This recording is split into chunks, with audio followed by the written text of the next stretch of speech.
지난 영상인 30살 이전에 1억을 모을 수 있었던 5가지 마인드 1부 3가지 썰에 이어 나머지 2가지 마인드를 담은 2부 영상 시작합니다. 집그녀의 세상 모든 집 이야기. 마인드 5가지 중 4번 티끌 모아 한 주, 꽁돈은 꽁돈이 아니다는 비록 작고 사소한 돈일지라도 허투루 쓰지 않는 것인데요. 제 이야기를 예로 들자면 예시 1. 각종 혜택은 생필품 구비 위주 사용. 지난 팬데믹 시절 정부에서 국민들에게 각종 생활지원금이라든지 대출 등으로 돈을 많이 풀었던 때가 있었습니다. 이때 카드로 지급된 돈은 휴지나 식재료와 같은 생필품 등 꼭 필요한 것에만 썼습니다. 덕분에 식비를 아낄 수 있었고 그만큼 추가로 더 저축할 수 있었습니다. 각종 상품권이나 카드 포인트 등도 마찬가지입니다.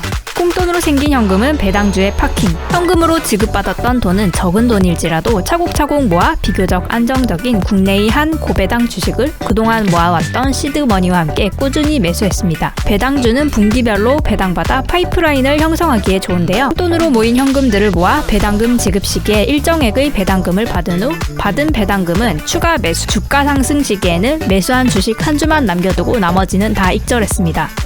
여기서 한 주만 남겨두는 이유를 설명드리자면 다음에 여유 자금이 생길 때를 대비해 적정한 주가, 즉 지난번에 매수했던 주가보다 낮은 가격이 왔을 때 재투자하기 위함입니다. 자산 목록에 한 주라도 있다면 해당 주식의 현재 가격이 눈에 잘 들어오고 투자 판단을 편하게 할 수 있기 때문입니다. 적절한 수익금은 기존의 일부 시드머니와 합쳐 미국 빅테크 기업 중 앞으로 성장 가능성이 높고 저평가된 주식에 장기 투자 중인데요. 추후 큰 수익을 내기 위함입니다. 단순히 예적금만 들기엔 물가 상승률이나 화폐 가치를 고려했을 때 장기적으로 투자금의 가치가 우상향하는 기업에 투자하는 게 현명하다는 판단을 했습니다. 실제로도 이렇게 돈이 불려지기도 했고요. 투자 가치가 있는 곳에 파킹 후 현금 흐름을 유동적으로 관리하는 게 핵심입니다. 여기서 중요한 점은 절대 잃지 않겠다는 마인드 장착하셔야 합니다. 예시 3. 연말정산 환급금도 투자금으로 13월의 월급이라고 하죠. 연말정산 환급금의 경우도 몇십만원 정도라도 받으면 일반적으로 주변 대부분의 사람들은 꽁돈이 생겼다면서 그동안 하고 싶었던 것들을 소비하는 데 쓰지만 전 맛있는 밥 한 끼 정도로 만족하고 미국 주식에 투자했습니다. 저 스스로에게 돈 쓸 틈 주지 않기 위함입니다. 다음으로 5.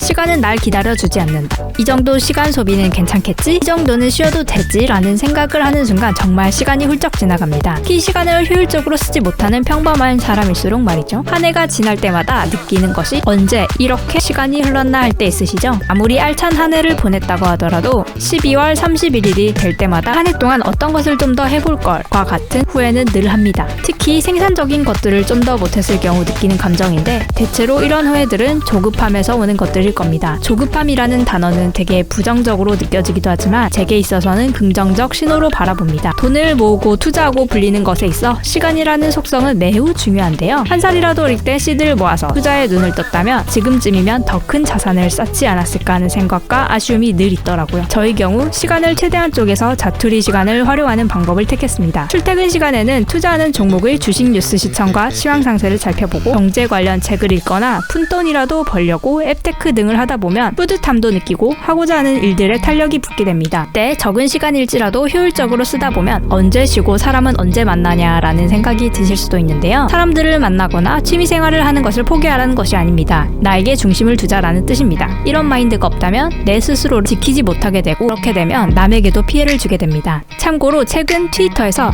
크리에이터들을 위한 서비스를 늘리고 있다고 하여 유튜브와 병행해서 본격적으로 활동을 시작해보려 합니다. 매일 돈 되는 활동을 40살까지 꾸준히 기록하려 합니다. 혹시라도 함께 하실 분이 있으시면 제 트윗에 댓글로 공유하고 소통하셨으면 좋겠습니다. 지금 이 순간에도 시간은 흐르고 있습니다. 영상이 끝나면 바로 돈 되는 일을 할 수 있는 것부터 찾아 투두 리스트를 만들어 실천해보는 것은 어떨까요? 도움이 되셨다면 구독과 좋아요, 전체 알림 설정은 다음 영상 제작에 매우 큰 힘이 됩니다. 그럼 전